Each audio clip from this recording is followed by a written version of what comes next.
Hi friends, welcome to Sukanya kitchen. ನಾನಿವತ್ತು ನಾಟಿ ಕೋಳಿನ chicken sambar ಯಾವ ರೀತಿ ಮಾಡೋದಂತ ತಿಳಿಸ್ಕೊಡ್ತೀನಿ. ಅಂದರೆ ಮೊಟ್ಟೆ ಕೋಳಿನ ಸಾಂಬಾರು ನಮ್ಮ ಮನೆಗಳಲ್ಲಿ ಮಾಡುವಂಥ ವಿಧಾನದಲ್ಲಿ ನಾನು ತೋರಿಸ್ತಾ ಇದ್ದೀನಿ.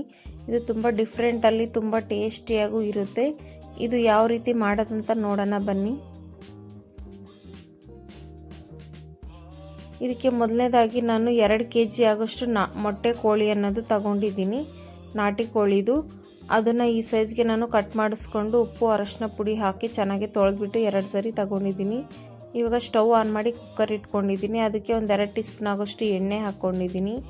ಎಣ್ಣೆ ಬಿಸಿ ಆದಮೇಲೆ ಚಿಕನ್ ಅನ್ನೋದು ಹಾಕ್ಕೊಳ್ತಾ ಇದ್ದೀನಿ.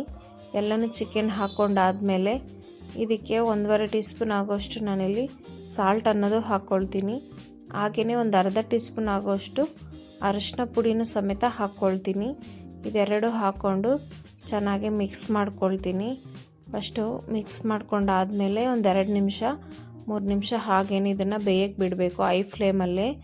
ಇದರಲ್ಲಿ ನೀರೆಲ್ಲ ಬಿಟ್ಕೋಬೇಕು, ಚಿಕನ್ನಲ್ಲಿರುವಂಥದ್ದು ಎಲ್ಲ.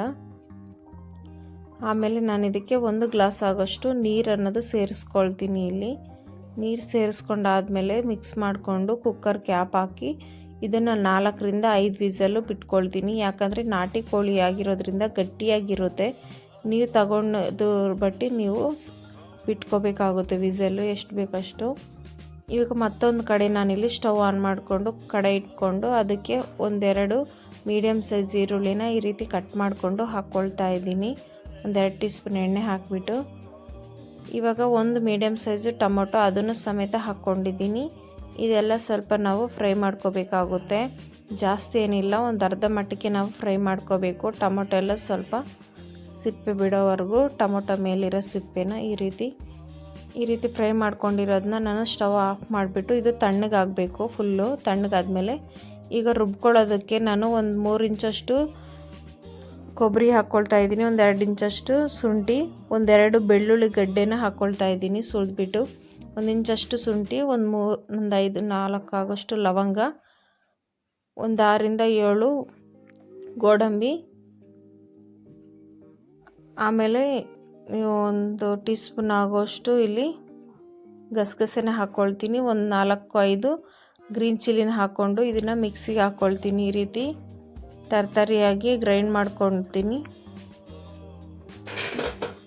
ಗ್ರೈಂಡ್ ಮಾಡ್ಕೊಂಡಿರೋದನ್ನು ಈಗ ಇದಕ್ಕೇನೆ ನಾನಿಲ್ಲಿ ಈ ರೀತಿ ಗ್ರೈಂಡ್ ಮಾಡ್ಕೊಂಡಿರೋದನ್ನು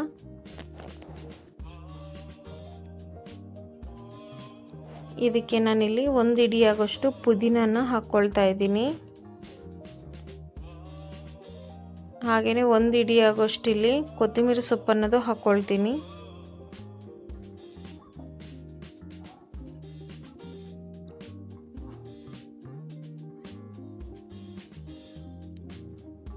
ಹಾಗೆಯೇ 1 ಹಿಡಿ ಆಗೋಷ್ಟು ಇಲ್ಲಿ ಮೆಂತ್ಯ ಸೊಪ್ಪನ್ನು ಹಾಕ್ಕೊಳ್ತೀನಿ. ಮೆಂತ್ಯ ಹಾಕೋದ್ರಿಂದ ತುಂಬ ಅಂದರೆ ತುಂಬ ಟೇಸ್ಟಿಯಾಗಿರುತ್ತೆ. ಎಷ್ಟು ಟೇಸ್ಟಿಯಾಗಿರುತ್ತೆ ಅಂದರೆ ಒಂದ್ಸರಿ ಈ ರೀತಿ ಟ್ರೈ ಮಾಡಿ ನೋಡಿ. ಇದನ್ನು ಫುಲ್ಲು ಸ್ವಲ್ಪ ನೀರು ಹಾಕ್ಕೊಂಡು ಗ್ರೈಂಡ್ ಮಾಡ್ಕೋಬೇಕಾಗುತ್ತೆ. ತುಂಬ ಫುಲ್ ಪೇಸ್ಟ್ ಆಗಬೇಕು ನಮಗೆ. ಈ ರೀತಿ ಗ್ರೈಂಡ್ ಮಾಡ್ಕೊಂಡಿರೋದಕ್ಕೆ ಈಗ ನಾವು ಈರುಳ್ಳಿನೂ ಟೊಮೊಟೊನು ಪೇಸ್ಟ್ ಮಾಡಿ ಇಟ್ಕೊಂಡಿದ್ವಲ್ಲ ರೋಸ್ಟು, ಅದನ್ನು ಸಮೇತ ಹಾಕ್ಕೊಳ್ತೀನಿ. ಅದನ್ನು ಹಾಕ್ಕೊಂಡು ಗ್ರೈಂಡ್ ಮಾಡ್ಕೊಳ್ತೀನಿ. ಈ ರೀತಿ ಗ್ರೈಂಡ್ ಮಾಡ್ಕೊಂಡಿರೋದನ್ನು ಹೀಗೆ ಇದಕ್ಕೆ 1-2 ಟೀ ಸ್ಪೂನ್ ಆಗೋಷ್ಟು red chilli powder, 1-2 tea spoon ಆಗೋಷ್ಟು ಧನಿಯಾ ಪೌಡರು ಹಾಕ್ಕೊಳ್ತೀನಿ. ನಿಮ್ಮ ಖಾರಕ್ಕೆ ಅನುಕೂಲವಾಗಿ ನೀವು ರೆಡ್ ಚಿಲ್ಲಿ ಪೌಡರ್ ಅನ್ನೋದು ಹಾಕ್ಕೋಬೋದು. ಇದನ್ನು ಹಾಕ್ಕೊಂಡು ಗ್ರೈಂಡ್ ಮಾಡಿಕೊಂಡು ಸೈಡ್ಗೆ ಎತ್ತಿಟ್ಕೊಳ್ತೀನಿ. ಹಾಗೆ ಕಡಾಯಿ ಸ್ಟವ್ ಆನ್ ಮಾಡಿಬಿಟ್ಟು ಕಡಾಯಿ ಇಟ್ಕೊಂಡು ಅದಕ್ಕೆ 1-2 ಟೀ ಸ್ಪೂನ್ ಆಗೋಷ್ಟು ಎಣ್ಣೆ ಹಾಕಿ, ಎಣ್ಣೆ ಬಿಸಿ ಆದಮೇಲೆ ಒಂದು ಮೀಡಿಯಮ್ ಸೈಜ್ ಈರುಳ್ಳಿನ ಕಟ್ ಮಾಡಿ ಹಾಕ್ಕೊಳ್ತಾ ಇದ್ದೀನಿ. ಹಾಗೆಯೇ 1-2 ಗ್ರೀನ್ ಚಿಲ್ಲಿನ ಈ ರೀತಿ ಉದ್ದುದ್ದಾಗಿ ಕಟ್ ಮಾಡಿ ಹಾಕ್ಕೊಳ್ತಾ ಇದ್ದೀನಿ. ಇದೆಲ್ಲ ಸ್ವಲ್ಪ ಫ್ರೈ ಆದಮೇಲೆ ನಾವು ಮಸಾಲೆ ಅನ್ನೋದು ರುಬ್ಬಿಟ್ಕೊಂಡಿದ್ವಲ್ಲ ಅದನ್ನು ಸಮೇತ ಹಾಕ್ಕೊಳ್ತೀನಿ.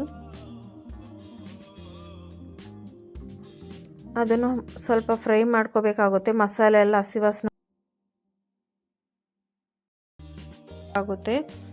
ನಮಗಾಗಲೇ ಚಿಕನ್ ಅನ್ನೋದು ಚೆನ್ನಾಗಿ ಕುಕ್ ಆಗಿರುತ್ತೆ, ಬಟ್ ಇದರಲ್ಲಿ ಒಂದು 10 ನಿಮಿಷ ನಾವು ಇದನ್ನು ಬೇಯಿಸ್ಕೋಬೇಕಾಗುತ್ತೆ. ಹಾಗೆಯೇ ಈಗ ನಮಗೆ ತೆಳ್ಳಗೆ ಬೇಕಾ ಗಟ್ಟಿಗೆ ಬೇಕಾ ಅನ್ನೋದು ಈ ಟೈಮಲ್ಲಿ ನಾವು ನೋಡ್ಕೋಬೇಕಾಗುತ್ತೆ.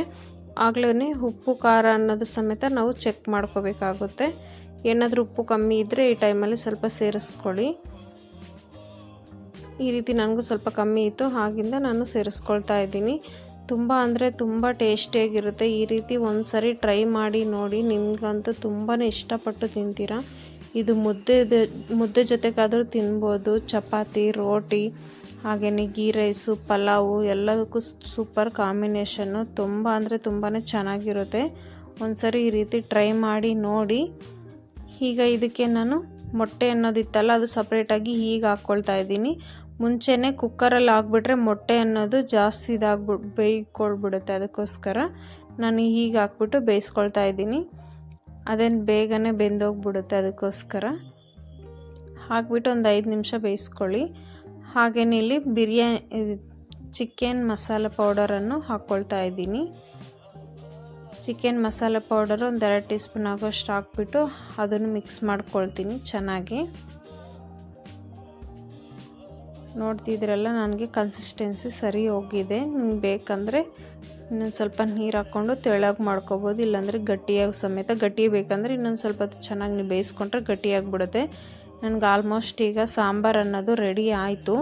ಈ ರೀತಿ ಒಂದು ಸರಿ ಟ್ರೈ ಮಾಡಿ ನೋಡಿ. ಇನ್ಯಾಕೆ ತಡ, ಎಲ್ರಿಗೂ ಹ್ಯಾಪಿ ಸಂಡೇ. ಈ ಸಂಡೇ ದಿನ ನೀವು ಟ್ರೈ ಮಾಡಿ ಹೇಗೆ ಬಂತಂತ ಕಮೆಂಟ್ ಮೂಲಕ ತಿಳಿಸಿ. Thank you for watching.